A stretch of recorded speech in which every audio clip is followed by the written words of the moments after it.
por otros placeres. Por las letras. Pero en este caso el placer es triple. Primero, pues es un placer presentar un libro que además es muy bueno.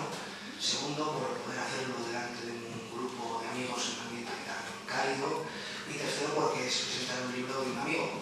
Y bueno, pues eso siempre es muy satisfactorio, porque bueno, si la literatura a mí por lo menos me ha servido para algo, aparte de para perder dinero, pues para hacer buenos amigos y algún enemigo también, no hay que decirlo. Bueno, yo voy a hacer una presentación muy cortita, porque luego pasaré la palabra a Fernando, que desmontará el relato con más acento que yo seguro. Lo haré desde el punto de vista de la edición, ¿no? Cuando David me dijo que quería publicar esta novela con Paralelo Sur, pues yo acepté de inmediato. Le comenté que aparte de algunos problemillas técnicos que pudieran surgir, lo intentaría publicar lo antes posible.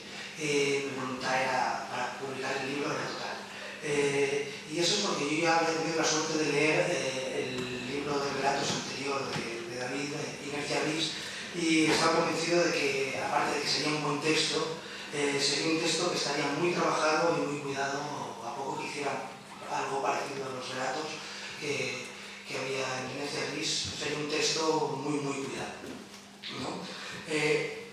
Sin embargo, he de decir que lo que más me sorprendió al leer el libro, el manuscrito, aparte de ratificar, obviamente, que sí, que el texto efectivamente era bueno y que estaba muy cuidado, fue la madurez y la profundidad del texto, sobre todo viniendo de un autor tan joven.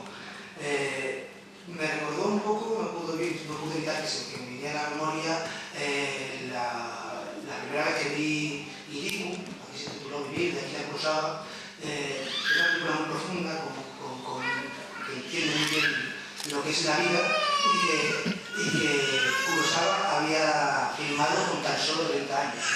Y recuerdo que me sorprendió mucho que lo había filmado con 30 años, como me sorprendió mucho que David pudiera, bueno, con su edad, ¿no? Pudiera haber llegado a una profundidad y una madurez en su texto tan grande, ¿no? Bueno, el hecho es que ha pasado muy poco tiempo desde que decidimos, sí, ni siquiera, no creo ni que 3 meses desde que leí el manuscrito hasta que bueno, ya tenemos el libro entre nosotros, ¿no? Porque si algo hay que destacar, para mí si algo se puede destacar de Hielo, aparte de la factura, la magnífica factura, ¿no? Es un libro reflexivo y profundo, ¿no? No tanto en la forma, porque utiliza como en Inercia Gris un lenguaje sobrio, ¿no? Un lenguaje casi desnudo en la línea un poco pues, de Richard Ford o de Raymond Carver o incluso de Hemingway, ¿no? Un lenguaje que no es barroco ni demasiado artificial, ¿no? Pero sobre todo lo que más me interesa del libro es el análisis que hace David de las emociones y de las relaciones humanas. Quiero narrar la historia de 4 personas corrientes, es que hay alguien corriente, ¿no? Pero 4 personas más o menos normales que se enfrentan a un hecho terrible. Y bueno, y a partir de ahí cada uno tiene una forma de afrontarlo diferente y una forma de entender lo que es el futuro con la carga o el lastre de ese pasado de una forma diversa, ¿no? Es una historia fragmentaria en la que los distintos personajes, las voces de los distintos personajes se van alternando para tejer una trama que es misteriosa, ¿no? Porque nunca se sabe exactamente cuál es el hecho, pero ya se va entendiendo y a medida que avanza el relato, el lector va entendiendo cada vez mejor cuál es el problema y cuál es el porqué de las relaciones, ¿no? Y va descubriendo las motivaciones, ¿no? Los miedos y las profundas contradicciones de los personajes. David sumerge a sus criaturas en un mundo inquietante y opresivo, de horizontes así como congelados, ¿no? Noches gélidas, un ambiente islandés como muy oscuro, de mucha noche, ¿no? De mucha presencia la noche para seccionar con su agudo bisturí, las razones últimas que obligan al ser humano a actuar, ¿no? Cuáles son los límites del amor, el peso de la responsabilidad y de la culpa y sobre todo la necesidad de olvido y de cubrir las ausencias que la vida nos va dejando a medida que pasa. Y bueno, yo no me voy a extender más, ya paso la palabra a Fernando y bueno, pues muchísimas gracias a todos. Bueno, pues agradecer la presencia, agradecer la invitación tanto de David como de Jordi a presentar el libro, que bueno, es grato presentarlo pues, por muchos motivos, porque es David, que tenemos una relación muy estrecha y muy buena, considero, y luego porque también es para el Osur, una editorial pues que a la que quiero mucho, porque la fundé con Jordi, o sea que luego la lleva Jordi en solitario desde hace unos años, pero bueno, es normal que le tenga mucho apego y que sí, soy uno de los padres fundadores y me gusta seguirla, me gusta que vaya bien y me gusta que haga cosas como las que ha hecho con David.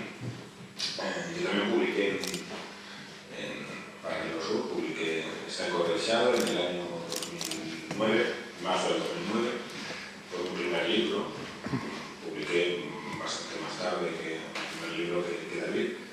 Es un tema en que hablaremos de la juventud, yo no creo que sea un tema nada importante, el tema de la juventud. No creo que sea importante, creo que es bien que muchas veces el tema de la juventud, del autor joven, al principio va bien porque hay un tema así como de expectativas, no se crea una especie de expectativa de que el autor sea joven, evidentemente es joven, tiene 25 años. Yo no voy a empezar a escribir yo con 25 años, pero esto da igual, no sé. ¿El libro es bueno o no es bueno? El autor escribe bien o no escribe bien, da igual que tenga 25 como que tenga 75. Y creo que el tema de la juventud es un tema en el que convendría despegarse, olvidarse de él, porque finalmente desde estos temas de la juventud se van creando estos sanguinitos y a la larga yo no creo que sea bueno mantener este tipo de sanguinitos, autores jóvenes, promesas, porque tal como están las cosas te darían como 15 años de promesa, y son muchos años de promesa, 15 años. Yo recuerdo que fue una feria de libro para jóvenes autores y ya tenía 40 tacos, pues te quedarían 15 años de prometedor y tal, esto. Un par de años puedes soportar, 15 yo creo que no te lo mereces. Hay una cita de Matías Néstor, ¿no?, que habla de la poética del iceberg. Yo creo que un poco refleja la forma de escribir de David, una forma de escribir aparentemente desnuda, muy perfecta, muy cuidada, muy no sencilla, porque se ve que no es sencilla y no es Carver. Para mí no sería tanto Carver como posiblemente Schiller, que es un poco, se nota que hay un trabajo más concienzudo con la lengua, no hay una especie de limitación o una especie de factura muy reduccionista. Pues esta poética del iceberg lo representa. Él nos va dando pistas, nos va dando señales y digamos que la mayor parte del trabajo corresponde al lector, ¿no?, de ganar las pistas y de fraguar tu propia historia. Y yo creo que la facilidad o una de las magias que tiene en este caso Hielo es que tú te puedes hacer una historia personal, te puedes hacer prácticamente tu propio libro a través de las múltiples pistas, las múltiples evocaciones, las múltiples sensaciones que va dando David. Otra cosa que me ha llamado la atención es la gran cantidad de libros sobre, es que no sé cómo llamar el tema de los polos, el tema del hielo. Están apareciendo muchos libros. Yo acabo de escribir una novela sobre barcos, y no solo eso. Hay una de las ciudades que mencionas, en concreto Akureyri, que la segunda o la tercera ciudad de Islandia, que está en el norte, que también aparece, y aparece un puerto que se parece al tuyo, y no hemos hablado, no sé, de una transmisión de ficheros mental o no sé, pero han aparecido muchos más libros así hablando de, no sé, recuerdo José Ferrando, recuerdo a Juan Carlos Márquez, estoy recordando muchos libros de repente en que aparece un escenario de nieves perpetuas. No sé, ¿por qué nuestro subconsciente nos lleva a escribir sobre temas helados? No creo que haya una especie de revival como hubo de las expediciones polares que pudo haber a finales del siglo XIX o a principios del siglo XIX, en la época de Verne o en la época de Poe, que hubo. Creo que más bien se debe a una especie de sentimiento de extinción, posiblemente.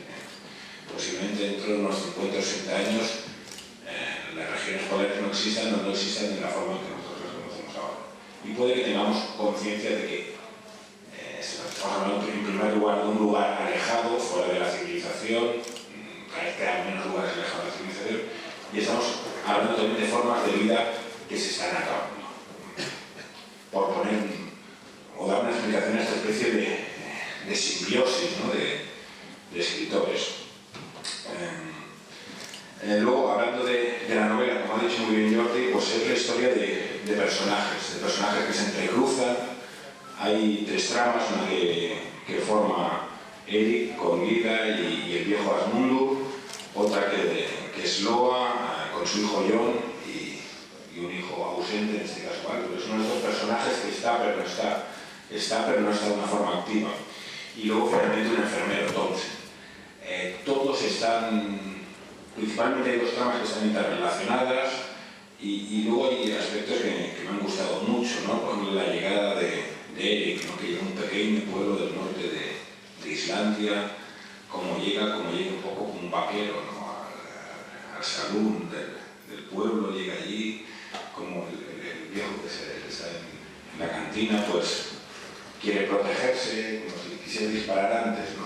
Dispara antes. Luego, el mutismo. Aunque hay bastantes diálogos, creo que es un libro en el que predominan los silencios.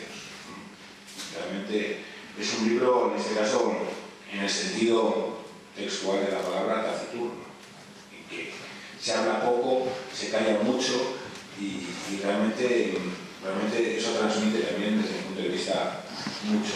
Me ha gustado también mucho el personaje de Asmundur, del viejo que habita con su hija, con Guida.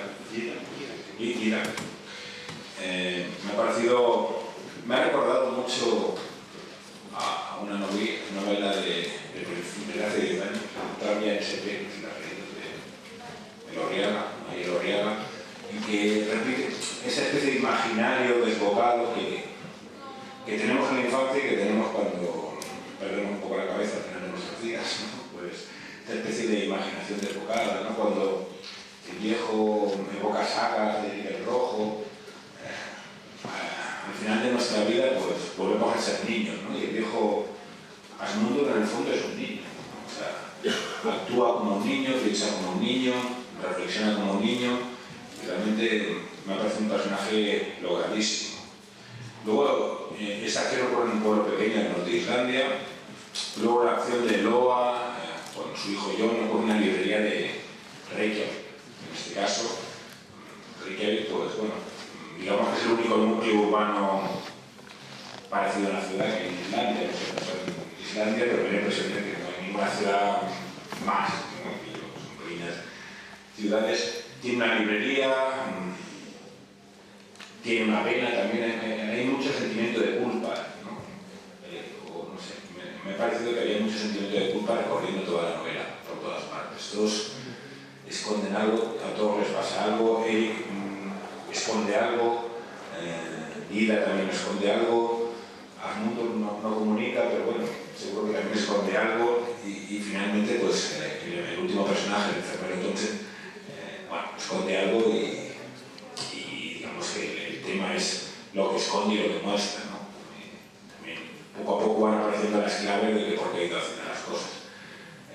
Bueno, finalmente por muchos motivos pues cogí la novela con mucha simpatía, porque era de David, porque era de Paradelo, porque era de Jordi, porque en el fondo, pues no sé, todo lo que se paraliza, pues un poco, no sé, lo siento como mío también. Y nada, me he disfrutado mucho y desde luego espero que se pueda leer. Es recomendabilísima, me pasa un muy buen rato, es un escritor joven, igual, no sé, que sea joven, como si tuvieras 35 años, haría el mismo tipo de presentación, no me equivocaré nada. Bueno, gracias.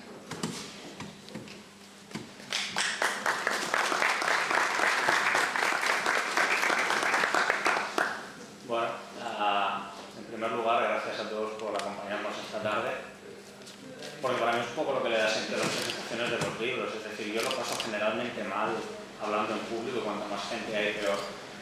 Pero bueno, la contraprestación que tienen las presentaciones de los libros, antes lo comentaba con unos amigos, es que te hacen sentir como un niño el día de su cumpleaños, es decir, la gente viene, te saluda, te da abrazos, te aplauden, estas cosas están bien, ¿no? Y al final, el motivo de la reunión también es el trabajo que se está desarrollando, en este caso durante el último año y medio, un poco más de año y medio, y quería dar las gracias a todos por acompañarnos. Creo que Fernando y Jordi han desgranado de forma bastante exacta las claves de la novela, lo cual también me satisface, me deja tranquilo, significa que más o menos he escrito y he contado lo que quería contar. Y yo creo que es una novela que entiendo en clave de continuación del trabajo que estuve haciendo con Inercia Gris, porque creo que es llevar los mecanismos y las técnicas que intenté desarrollar en piezas muy breves, en piezas de 4, 5 o 6 páginas, en una extensión de 114, que es lo que finalmente ocupa este hielo.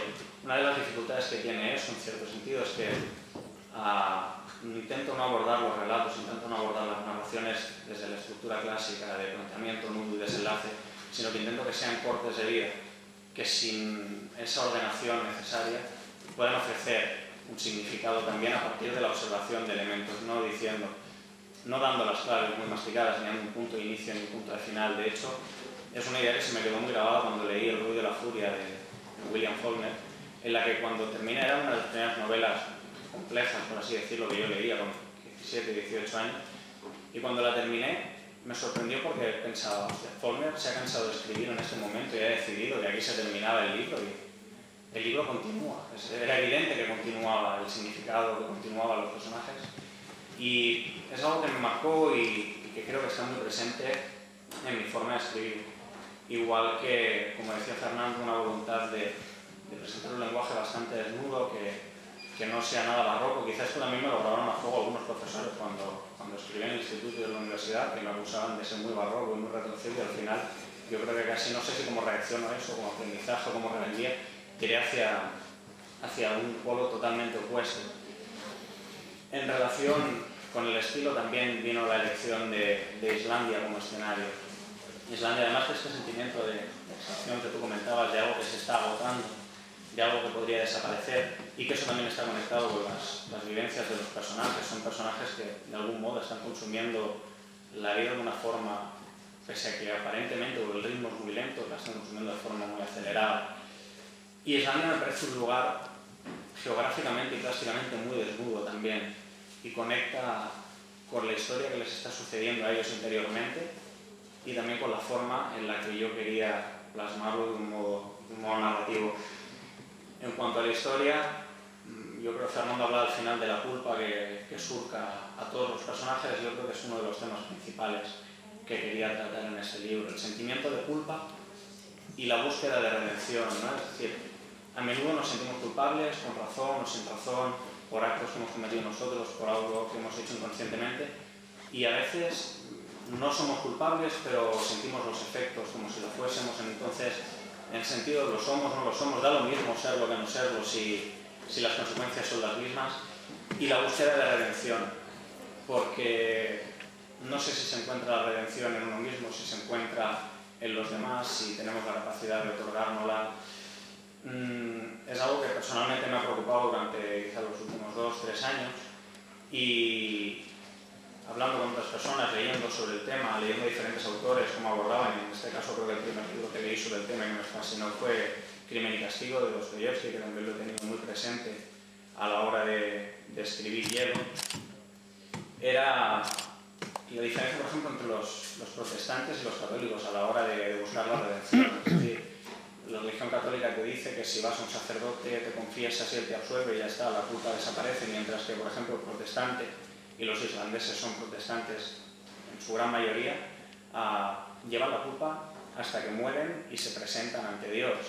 No hay nada que los pueda liberar de esa carga durante la vida, y creo que eso marca su carácter, y creo que en ese sentido sí que Islandia me ofrecía también la posibilidad de construir personajes que llevasen hasta un extremo, en algún caso bastante trágico, la carga de la culpa, la carga de lo que han hecho, la carga del pasado que llevan a cuestas. Además, también a Islandia, relacionado con todo eso, la verdad que me fue viniendo todo bastante trenzado.